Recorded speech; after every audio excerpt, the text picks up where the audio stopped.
Bueno, la trata de personas es un delito que afecta muy profundamente a todos los que son víctimas. Es un tema muy importante, es un problema que tenemos que atender y es un fenómeno social. Cifras exactas no vas a encontrar, es muy difícil encontrar por lo oscuro y soterrado mismo del tema. Hay diferentes formas de explotación.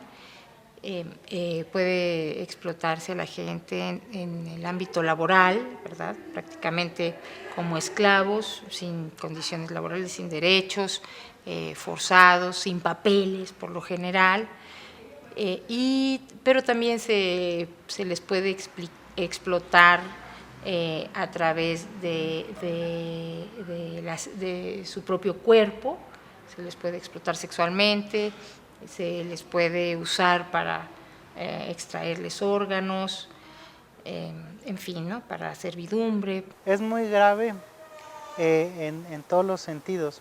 Es difícil tener cifras exactas porque ahora se ha vuelto una actividad del crimen organizado, es decir, es una actividad ilegal y lo que sucede es que quien puede dar las cifras es el gobierno que persigue al crimen organizado. Difícilmente la sociedad se va a poner a perseguir al crimen organizado. Porque además está muy asociado esto con la delincuencia organizada, pero además con el tráfico de personas. En la trata de personas, sobre todo para la explotación sexual, está muy implicada la discriminación hacia las mujeres y hacia las adolescentes, los niños, las niñas, porque bueno, se les usa, ¿verdad? Son vistos como una mercancía que se puede usar y desde luego a partir del fenómeno migratorio, pues es que del fenómeno migratorio no sin papeles, pues hay condiciones de riesgo muy fáciles, donde se hace muy fácil la trata. El fenómeno está presente, lo que hay ahora es un protocolo internacional desde hace 10 años. Lo más fuerte es lo que está vinculado con la explotación sexual, el traslado de mujeres y niñas de un lugar a otro para explotarlas, la forma en que captan a las niñas, en que, sobre todo en zonas indígenas y rurales, esto es muy común. Implica sacarlos del contexto donde tienen una comunidad, a veces implica incluso llevarlos a lugares donde ni siquiera pueden hablar el idioma del lugar, implica sobre todo explotarlos, ¿verdad? Porque entran en juego factores culturales como el robo de la novia, es decir, si un joven se roba a la novia, se hace novia y luego no deja de llegar 1 o 2 días a su casa, cuando regresa la familia la obliga a casarse con él. Entonces este es un método que utilizan tratantes que se van a las zonas rurales e indígenas para después obligar a la familia a que se case con él, y ya que están casados entonces empieza a explotarla, a trasladarla, a coaccionarla, a violentarla para el trabajo sexual. Ahí es cuando empezamos y decimos, ¿cómo podemos generar una prueba pericial que nos permita analizar el espacio cultural de donde viene, qué sostiene, qué hay en la cultura, en la misma comunidad y en la misma sociedad que permite la trata de personas? Y ahí es donde hacemos un ejercicio, digo, donde me toca a mí hacer un ejercicio, y es donde dimensionamos o donde proponemos esta dimensión sociocultural de la trata. Ahora sí que buscar las causas, pero no estas causas que pueden ser inmediatas del delito, sino de qué le pasa a una persona, qué le pasa a una niña para vivir eso. En materia de prevención, yo creo que este es el punto central de la prevención del tráfico y trata de niños y mujeres. Pasa con otras formas de discriminación, pasa también con los migrantes, con los indígenas, o sea, hay una creencia de que son menos, pero cuando hay una mujer en esta situación se le remarcan todas las otras características de estigma que la hacen menos y dominada. O sea, si eres mujer tienes que obedecer, pero además si eres indígena, si eres extranjera, es decir, vas perdiendo condiciones de autonomía y eso hace que seas más vulnerable cada vez tanto psicológica como físicamente a ponerte en una relación de igualdad con los hombres.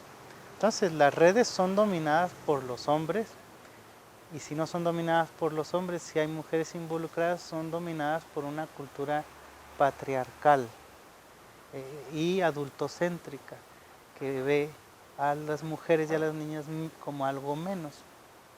Es en el momento que la práctica cultural lastima a una mujer, en ese momento deja de ser uso y costumbre. Porque esa mujer es indígena, es menor de edad, pero sobre todo es humana y tiene derechos humanos internacionales reconocidos a nivel internacional. Entonces, si una mujer dice, a mí yo no me quiero casar con ese señor, pues sí, será mucho el uso y costumbre y a lo mejor van a decir, se mete en la autonomía de los pueblos, sí, pero la cuestión ahí es que estás vulnerando y estás violando un derecho, porque antes de ser indígena eres humana.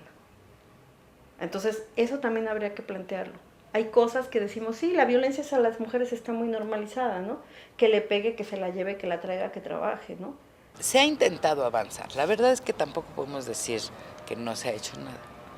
Sin embargo, lo que se ha hecho desde el Estado es muy limitado todavía, porque se hizo una ley, ¿no?, contra la trata de personas federal, pero esa ley no opera en todos los estados como federal, ¿no?, sino que es en los espacios considerados de la federación. Entonces, si es en un edificio público, si es en los aeropuertos, si es ahí, puede ser castigada. Pero cada estado ha ido generando su propia ley contra la trata, muy pocos, por cierto, y cada uno como Dios le da a entender.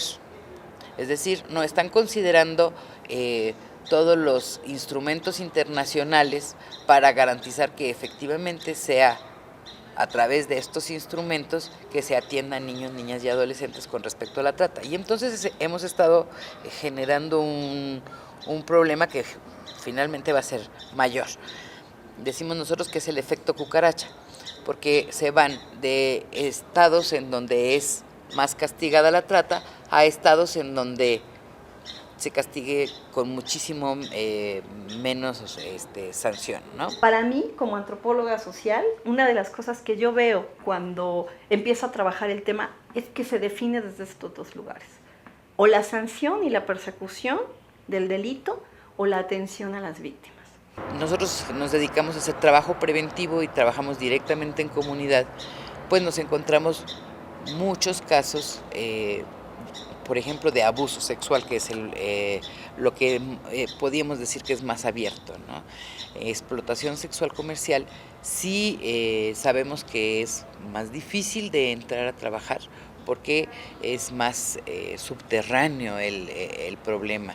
Sin embargo, subterráneo relativo, porque si nosotros nos paseamos por, no sé, la Merced, ¿no?, vamos a encontrar que están ahí las niñas, ¿no?, las jóvenes. Hay muchas campañas de prevención y pueden tener diferentes objetivos. Por ejemplo, hay una campaña muy fuerte en Centroamérica vinculado con decirle a la gente que va a migrar que puede caer en una red de trata. Y el objetivo es, entre otras cosas, que la gente se cuide, pero también disminuir la migración. Entonces, en el fondo también hay una vulneración ahí del derecho de las personas a moverse. Pero entonces hay ese objetivo. Otras campañas presentan el asunto de la trata como un asunto de monstruos, de gente, de delincuencia organizada, y entonces tú te imaginas al tratante como una persona mala, violenta, y sin duda eso existe, Pero lo peor no son esos, sino estas formas de enganche que utilizan los tratantes que enamoran, por ejemplo, de las chicas. Son gente carismática, gente enigmática que atrae, que te puede sostener una conversación. No en balde los pedófilos a la tercera cita que tienen por internet con un menor, logran atraerlo a una cita física. O sea, son gente seductora, son gente normal, puede ser cualquier gente que está aquí.